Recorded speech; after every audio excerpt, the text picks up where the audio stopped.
sometimes we say that the body is something very physical. Yeah? So physical in terms of, you can see it, there's nothing like that you need to imagine. We all have a body. But now when we say mind, okay, but how can I show you my mind right now? The only thing that you see is the body. But we still talk about, yeah, but there is this mind. So in our tradition we say yes, because the mind is something that has no form. The body is the representation of form. So we have something formless and we have a form. And what is happening in between, what is connecting the formless with the form, that is the breath. This is why the breath is so powerful, because when we are connecting our mind where the breath is, yeah, where, like I told you in the beginning, you need to focus the mind in this area, and then you feel the breath fill up here. And when the air enters out or leaves the body again, you also follow with the mind. So that means we are using the breath like an intermediate between the mind and the body. And yes, you said harmony of body and mind is important. So how do we achieve it? By first of all finding, yeah, how I call it, finding that one aspect which is connecting them, which is connecting the body and the mind, and that is the breath. So we have the body, we have the mind, and what is connecting those two? That is the breath. And the more you understand the breath, the more time you spend with the breath, the deeper you are able to penetrate into the mind and also into the body. This is the very nice part about all of this. It's very interesting how can you learn using your mind to strengthen your body. Is it just the everyday exercises you do? Yeah. Actually, it's even maybe the other way around.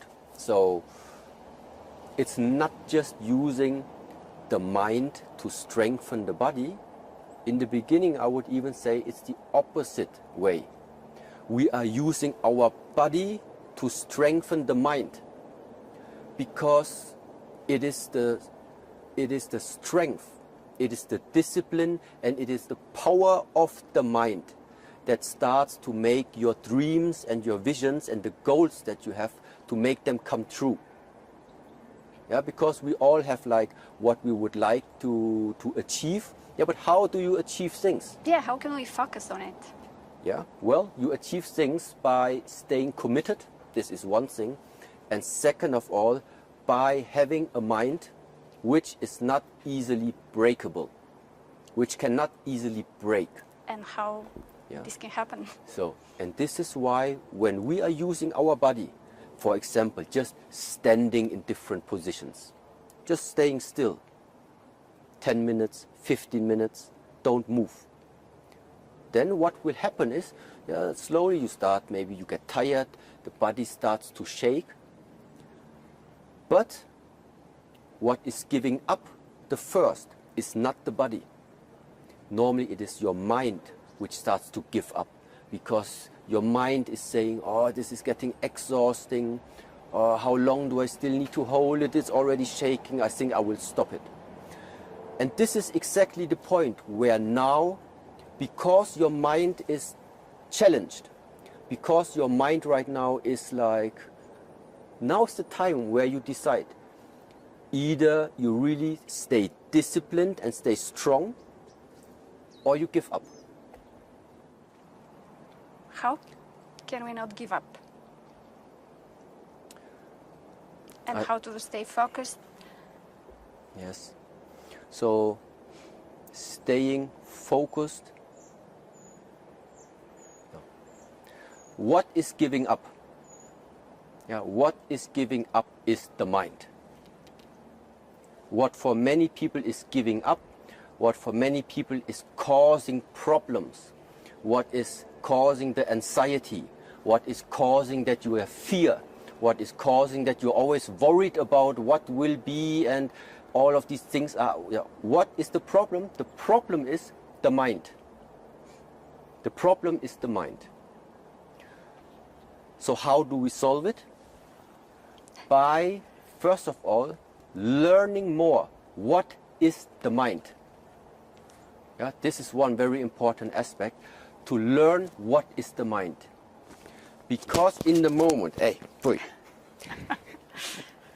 yeah, in the moment where your relation to the mind becomes more clear, when you start to understand what the mind actually is, then you slowly start to get access to change all these things that are troubling you. So ultimately what I want to say is, to solve all of these issues that the humans at the moment have, you have to learn more what is the mind. And therefore there are different methods, there are sometimes different teachings, different philosophies that try to explain to us what is like the mind.